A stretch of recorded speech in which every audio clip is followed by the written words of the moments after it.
Okay, so good afternoon, good evening, good morning, good day, good night. Whatever time it is while you're watching this, it is late evening while I'm recording this. And so this next tutorial, we're going to look at, really it's just an introduction of how to create titles or other types of text in your videos, how to use graphics, which are essentially vector graphics or shapes and things like that. And again, this is just a basic introduction. And then also how to bring still images in as footage to use on your timeline. And we're also going to look at a couple other things you can do. So with the still image, I'm going to show you how to use masks for the first time on top of a layer of video or a still image or whatever. And then we're also going to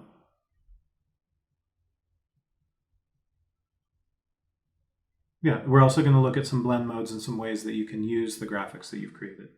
So if I play this video right now, the footage we're going to use is how the eye functions. We're going to make this god-awful title based on the actual title of the video, but it'll show you how to manipulate the text layers and how to use shadows and outlines and all of those things. And you can make something that looks much more beautiful than the garbage that I created. We're also going to use shape layers to overlay certain parts of the footage and create false color, or to essentially do color overlays on black and white footage. So there's this example here, and we're going to do another example here where we can fade the brain in color in, right? I've essentially made a shape around the brain. And then we're going to skip way ahead on the timeline. And here there's an image of an eye, and you can kind of see it on the timeline here. There's this, if I stretch out the back end of this clip a bit, you'll see more of the whole eye, right? So it's this entire eye, but all we're seeing is the blue iris and pupil from that image. And that's because we're using a mask that's hiding the rest of that layer. So, and then the color blend mode makes it look super creepy. The blue layer is static, but because the video underneath it moves, and because of what I chose to use as the blend mode, it looks as though the blue is moving with it. So we'll take a look at that. In most tutorials where they teach you titles and graphics and things like that, they have you do slide in animations for people's names in a documentary, and that's really boring. So hopefully this is more fun and informative. All right, so let's get started. So to get started, you will need to bring in, and there's some extra assets in here that we're not going to use. The two assets you're going to need to import is, first you need to bring in the eye video. So go ahead and import that. And where's the other graphic? Oh, I have this bird PNG too. That's just terrible. But PNGs allow you to do transparent backgrounds. We're not going to worry about that. We're just going to also bring in the eye, which both of those are available for download. And you might already have the eye video downloaded if you've done the previous tutorials. So, sorry, the video, yeah. The eye video, not the eye file. Okay, so once you get those imported, again, to import an image is the same as importing video. You just double click in the box somewhere, select it, and load it. If there is an issue, it'll tell you, but it's pretty good. Illustrator will load, Premiere will load Illustrator files, it'll load PNGs, JPEGs, Photoshop documents, you name it, you can probably bring it in. Something to note, it's always best to when you create a new sequence, do that with your video footage first, because oftentimes images are significantly larger or strange dimensions, right? There's a lot of vertical images where typically video is horizontal. And so it's best just to say, these are the dimensions I want, and I want this footage to define that. And then you bring in the static images. Otherwise, there's going to be all sorts of issues with, potentially the frame rate, the scale is going to be totally off, and that way you can scale the image to match your footage rather than try and then go in and mess with your sequence, and there might be settings you don't even realize have been changed because of the way they defaulted. Okay, so I'm going to right click something I don't know if we've talked about or not, but if you hover over a video clip, we've been just dragging it on into the timeline to create a new sequence, but if I did that, it would just create a new layer of video here, and that's not what I want. So I'm going to right click on the clip, and what I want to do is I want to go up here and to where it says new sequence from clip. If I click on that, right, it's going to create this new sequence. Now, something else we haven't talked about yet, but we will later, is that you can have multiple sequences, and you can have sequences within sequences. And it's a really handy way to work. We're just going to have both of these we're just going to have one sequence up for this, but I want you to see that there are actually two here, right? There's the one that I did that I'm going to be referencing so I can tell you what time codes to go to and all of those things to make your life easier and make this tutorial go a little bit smoother for you. But I just want you to note that you can have multiple things. You can have a whole bunch. As I've been doing this tutorial series, if I have videos that are in parts, I usually have 5 or 6 parts, and I actually render those out individually. But I could assemble them all into one super thing, but that would take forever to render because it'd be like an hour and a half long solid tutorial, which would be awful. Okay, so enough chitty chat. Let's go. It's late, I'm tired, and so I'm just talking. All right, so let's go ahead and look at this footage, right? So the first thing we need to do is, and I'm going to jump back here and I'm going to zoom in.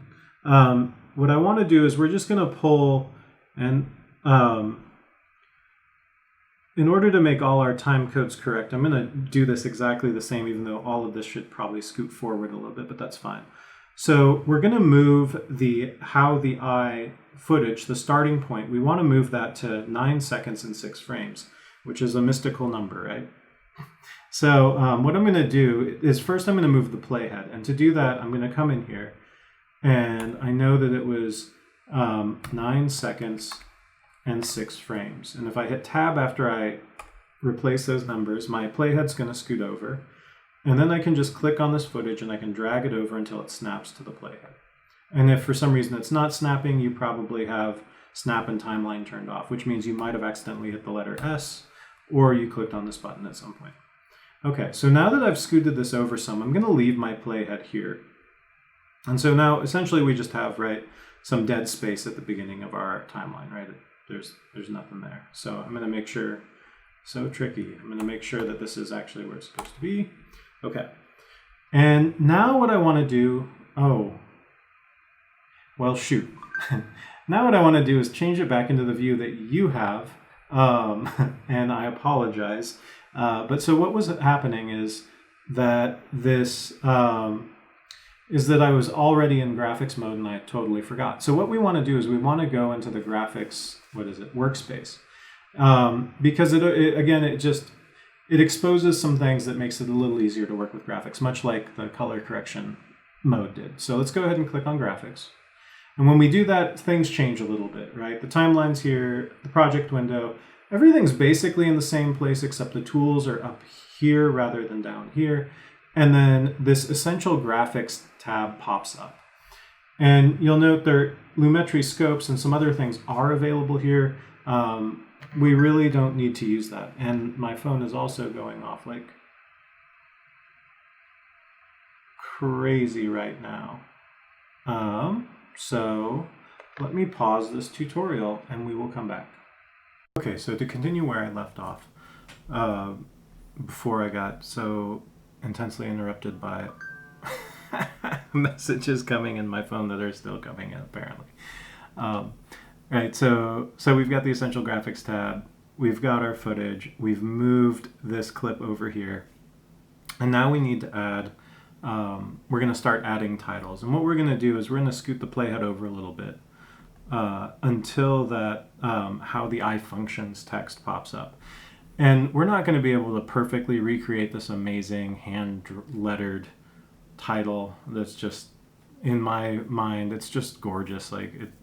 Yeah, I love it. And unless you go and hand paint letters and things like that, you're not going to have a similar, it's really hard to get a similar look and feel without a lot of work, about the same amount of work as it would take to actually hand paint it. But we're going to try and mimic it a little bit, and just to learn how these titles work. And so what we need to do is while we're hovering over here, there's a couple ways we can create a new graphics like layer or graphics clip. First, I want to show you in the Essential Graphics tab under Browse, there's all these templates, right? So there's like really traditional like film credits and other things, and some of them are animated, some of them are static, some of them are like the color bars and things that you use for registration and color correction when things are being submitted to different places.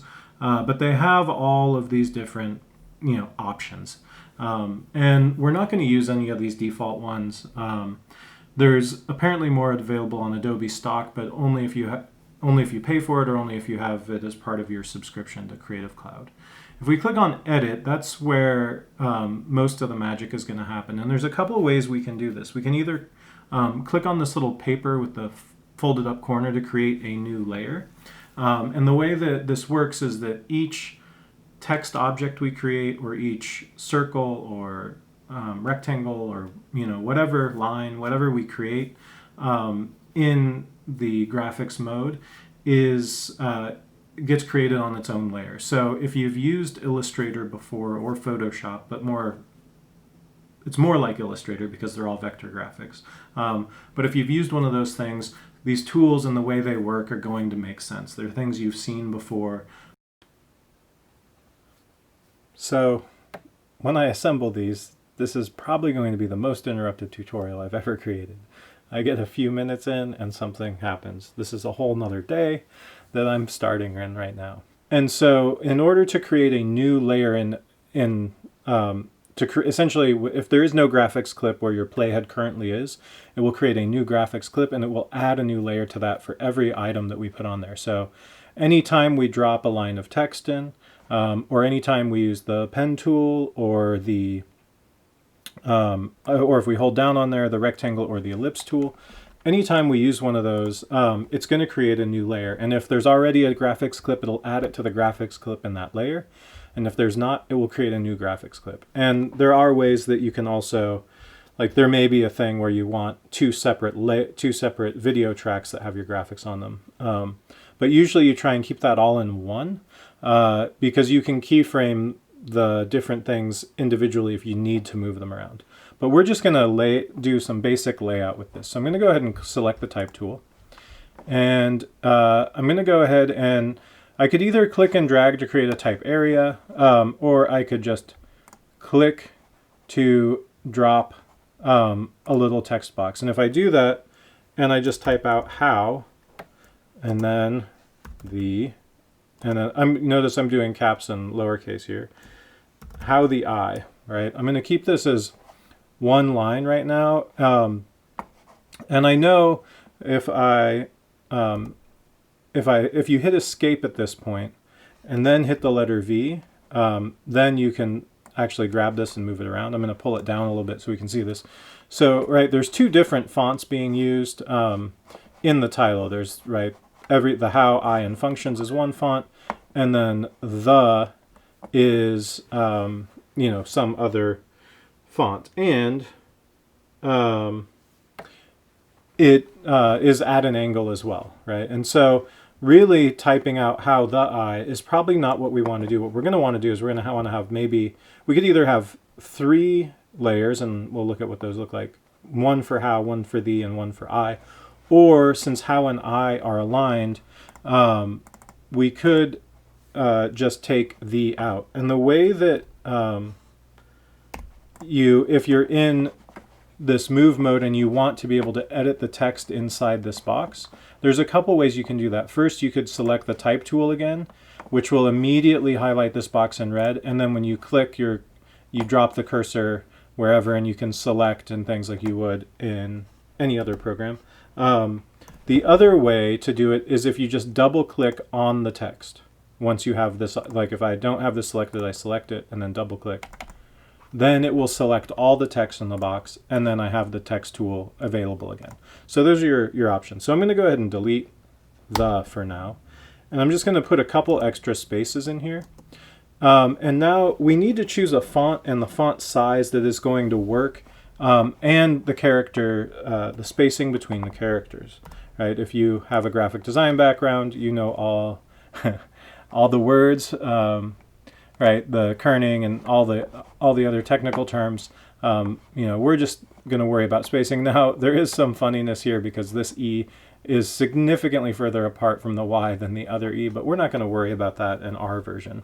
Okay, so first we need to choose a font that is more accurate to the font that's there. And Minion Pro is the default font that Adobe uses in all of its products.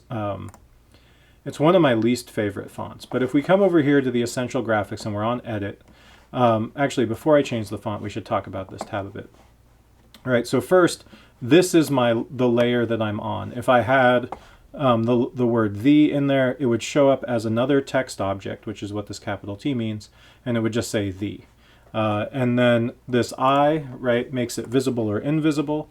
You can do things like, right, you can create new layers this way.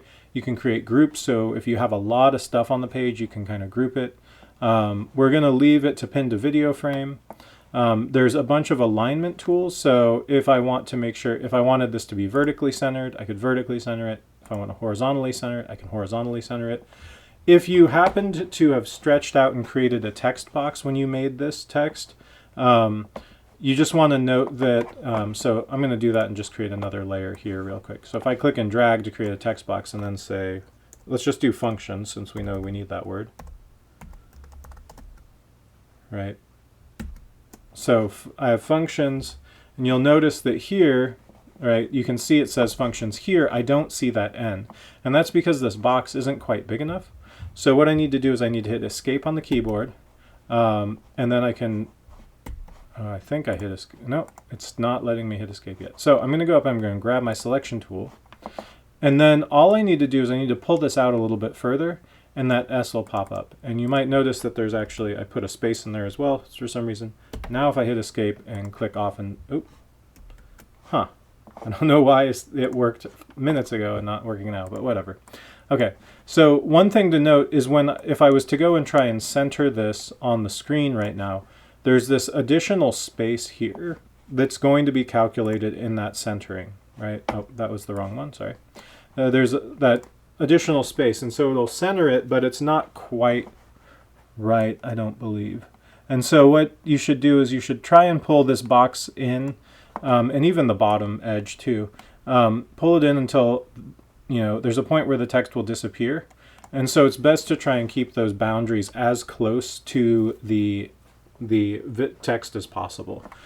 Because then when you go to align something horizontally, you'll see that it nudged over some, so now it's actually centered in the screen. Right? Okay. And these are other alignment tools. If you have multiple items selected, you can align them all next to each other down to the bottom of the screen. There's some other options there. We're not, this is the anchor point, which, right, the anchor point is up here in the corner by default. And so that would allow you to move the position of the anchor point. This allows you to turn on and off animation for the position of the text, which we're not going to worry about right now. And then this is scale, rotation, and this is your opacity, right? And so all of these things are keyframeable per layer, right? So that's something to note. You can have individual text layers and things fade in and out. We're not, again, this is just a basic introduction, so we're not going to worry about that. I am going to pull functions down below, and we're not going to worry about it being centered right now. But with either of these, either how, I, or functions, we need to find a font that that sets this up. And so the next box down here, there's this master styles, which if you're doing a larger project and you're doing a lot of titles, you can create styles that basically make it, you have a bunch of settings set, and you select that, and the text automatically is the right font, the right size, the right color, the right opacity, and all of that. So that's what the master styles are. For our purposes right now, we're not going to create a style. Under this text section, this is where the font is, and the font style. This is the font size. And then if you're doing more text, right, you can choose how the paragraphs are aligned. And then there's a bunch of options here for the for scaling the text, or the space between lines, or the space between characters, or if you're doing any superscript or anything like that.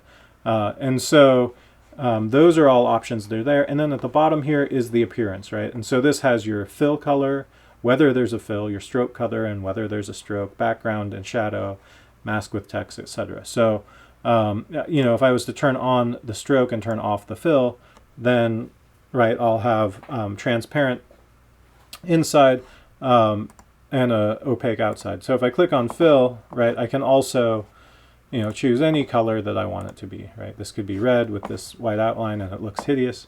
But I'm going to go ahead and make this white again, and I'm going to turn the stroke off. So Minion Pro's the default, and there's a bunch of options here. The one that we want, that I believe is in your, I don't know if it's up high, sorry.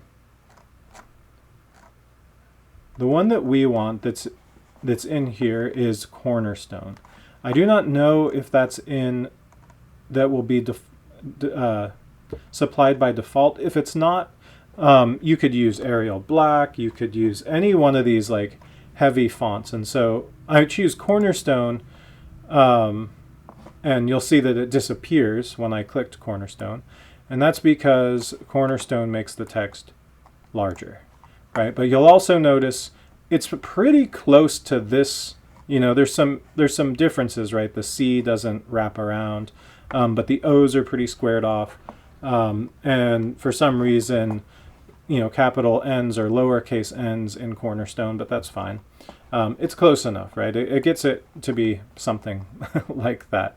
And so now we need to adjust the scale of this font and how close the letters are together. And so let's go ahead and say with this font size, I do wish that this slider had a little bit more resolution, because the text gets larger very quickly, and it's a little hard to control, but that's just me being grumpy.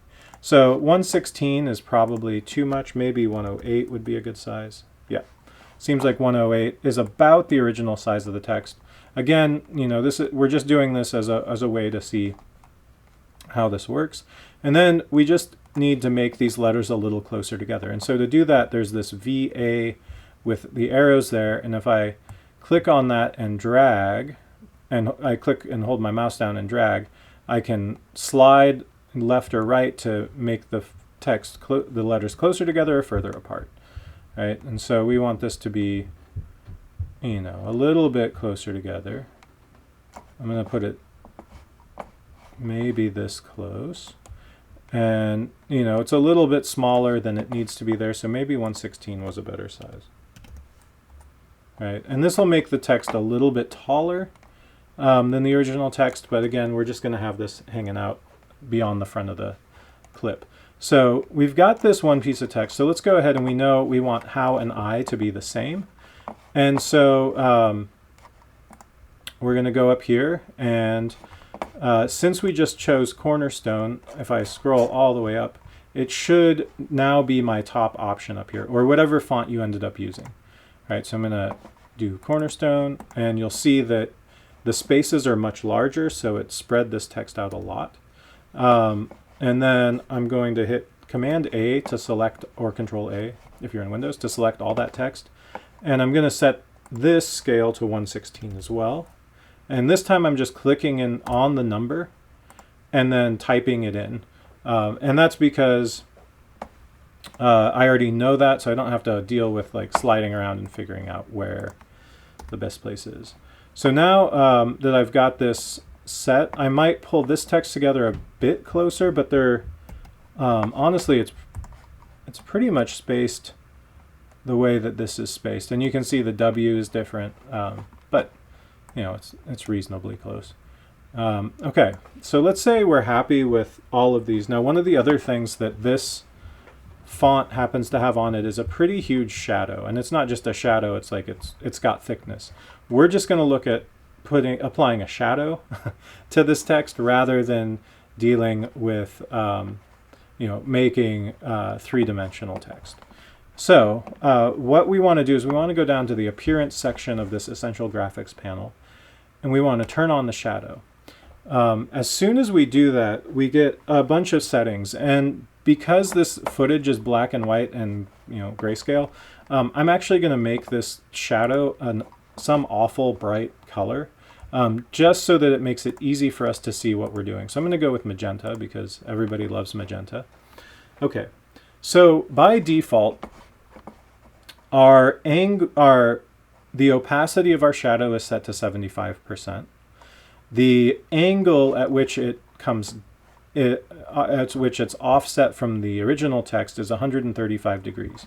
Right? So if I spin this around, you can see as I'm moving through that dial, the text shadow is rotating around the image. And the text in this is actually probably pretty close to 135 degrees. So I'm going to leave it where it was. I just wanted to show you what was going on. The next thing down, and if you want to know what these are, you hover over the little symbol. So the next thing down is the distance. And so if I crank the distance up, right, the shadow can go, at least with the slider, up to 200 pixels away from the text, or it can be right up against and essentially create a halo around the text. So, we want this to maybe be, I'm actually going to set it to 0 so it has, so when we pull out the size, we can actually make it feel like its thickness. So the next option down there is size, right? And before we mess with size though, I want to mess with blur, because right now it is really blurry. And so if we want a harder shadow, we can go ahead and set this to 0, and this is going to be incredibly hard. And then we'll just go ahead and take the size, and let's pull the size up. Right, so I'm pulling the size up, and you'll see that even though I have this set to 135 degrees, it's evenly going around all the text. And so what I need to do is I do need to increase the distance some. And ideally what I would do is I just increase the distance until the top of the text doesn't have shadow on it anymore. And then I'm also going to shrink the size of this a little bit. Right? And again, I'll probably shrink the size until it's close. And maybe I pull this in just a little bit, right? And we're just going to create an approximation, as I've said before, so let's not worry about that too much. Okay, let's go ahead and do functions as well, and we'll give it the same treatment. So if we look at this, we know that under appearance, our shadow is magenta, and 75, 135, 7.2, 2.6, and 0. So let's go ahead and click on functions, turn shadow on, find a similar magenta color. If we want to match this color, we can just click on, we can cancel this. We can click on this little eyedropper, and you have to click and drag. You have to hold it down, or else it's not going to be the same. Now, when I release this, you'll notice this color is not the same. And that's because on this text, my shadow is at 75% opacity. So if I was to crank this to 100, and then come back here to this one, and click and drag, and oops, I failed to drag. I don't know what's going on. Why? There we go. I don't know what's going on. There we go. So this should be more accurate, right? I could also always go and just check the numerical value as well. So this is at 75%. I'm going to go ahead and make this 100 as well. And then we know that we want 0 blur. I think it was 2 point something here. I can always go back and check, and I'd say, oh, it was 2.6 and 7.2. So with this one, 7 is probably close enough. We don't need to deal with that. And so we've got these two lines. So let's go ahead and look at the letter the, or the word the. And you'll notice that, right, functions and how I are these two layers. Something to note is order does matter, right? So right now, if I brought functions up, it's on top of how and I. But if I go over here in this menu, I can click and pull this up, and then how and I becomes the top layer. Right. So if you need things to overlap, you can control that. Okay, so let's create one more text area. I'm just going to click up here, and we're just going to type capital T, lowercase h and e, and it's the. No, I might have cap locks on. Nope, that's just the way Cornerstone works. Okay, so I'm going to go ahead and maybe move this text around a little bit. Now, obviously, the font is way too big, and we don't want the font. We want a more handwriting style font. So I'm going to go through here, and I can't remember which one I used in the other example, but you could find anything from Chaparral, which is just such a classically terrible font, to Apple Chancery, you know, these classic, like, kind of terrible handwritten fonts. This is going to be too, that Zafino is going to be way too strong, I think. Let's see what happens. Oh yeah, that is awful. I mean, geez. Okay, so let me go ahead and find something else that's better. But yeah, just find what you'd like. It doesn't even have to match at all. I still don't know quite why these are still capitalized. There we go.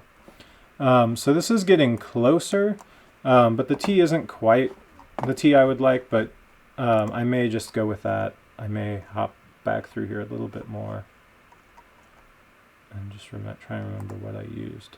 Oh, okay. Well, this is close. The monotype Corsiva seems to be about accurate. Now, the font is, again, too big, so I'm going to go ahead and just set this to 90 and see if that's close. And once I do that, I'm going to go ahead and pull this up and say, oh, I bet, you know, I could probably go to like 75. And when I enter this, I type it in, and then you can either hit enter or you can hit tab to set the value that you just chose.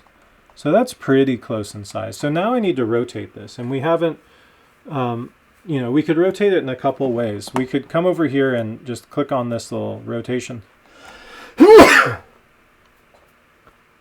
We could come over here and we could click on this rotation slider or dial and just rotate it into place. Or the other option, if you prefer to work this way, is to hover over the outside. If you get right on the corner, it wants to scale it. But if you pull back just a little bit more, you can hover over that corner and you get those two arrows that are at an angle, and then you can click and drag to rotate it that way. And to rotate it, it's not up, down. It is either up, down, or left, right. And so you just have to, you know, figure that out. I feel more control doing it over here, but that's just my personal preference. Okay, so let's go ahead, and now we've got this. We've got all these titles for how the I function's done. We're happy with our titles, so it's probably a good point to save, even though Adobe should have been doing that for us before. And now you'll see something else on the timeline we haven't talked about is now we have this layer that is this essential graphics layer. And by default, a graphics layer is a certain length, right? And you can extend this as long as you want. You can shorten it to a single frame if you want. But basically, you have the ability to set that wherever. And so the other thing is that the background on one of these layers is always going to be transparent.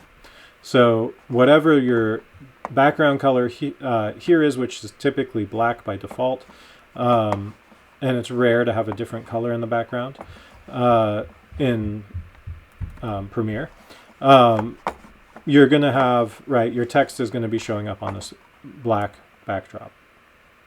Now, let's say that we do want a particular color as our background. That's where some of these other graphic objects come in. And so, but oftentimes, right, we want titles to float over footage. And so that's what's happening here. You know, it floats over that footage a little bit. So I'm going to mute the audio track on this because I just realized that was not muted. But let's look at how we can add a solid color background to this using a graphics object. And so we've created 3 layers in this object that are in this clip that have that are text. Now let's make one that's actually a graphic. And so what we're going to do is we're going to go down, we're going to go to the pen tool, we're going to click and hold, and we're going to select the rectangle tool. And then we're going to come up to the top left corner of the screen and click and drag to draw a rectangle. Now when we do this, I'm actually going to make sure this rectangle is a little bit larger than the viewing area. And I'm going to go ahead and change my fit to like 75% size. And then I'm going to use my selection tool. And with the selection tool, I'm going to pull this out a bit. And the reason I'm doing this is so that we know that we don't have like a little tiny 1 pixel black band hanging out on the edges that we can't see until we render this because it blends in with the background around the frame of the video. And so I've expanded this all the way out. And you'll notice that right now it says I have this shape 01. If I click on the name, I can title these things. So I can just call this backdrop. All right, so if you have like a pretty complex set of objects in here, you can name them so you have some sense of what's happening. And so the first thing I'm going to do is the backdrop is hiding everything. So I'm going to actually click it and drag it down and release it so that it's behind all the other footage. And then the other options, right, this still looks pretty similar to the text things, right? But all I have is a line and transform, and I have my fill, stroke, and shadow, and this opportunity to mask. And masking is basically hiding something or exposing something with a shape. And we're going to do that in a little bit, but not in this section. So, so at this point, you can fill this with whatever color you want. If you want to make your eyes bleed, we can go with like a nice, beautiful green. And then we can all wish that I didn't do that. And so maybe make it a little bit gentler. Right, because green and magenta, they go great together. It's like a match made in heaven. There's all sorts of options in here, but basically just choose a color. And we don't need a stroke on it. The stroke wouldn't show up because it's on the outside of this. And we don't need a shadow again because the shape expands beyond the edges of the box. So, right, so we've created this basic intro, and now it overlaps this. You know, I'm not super worried about that.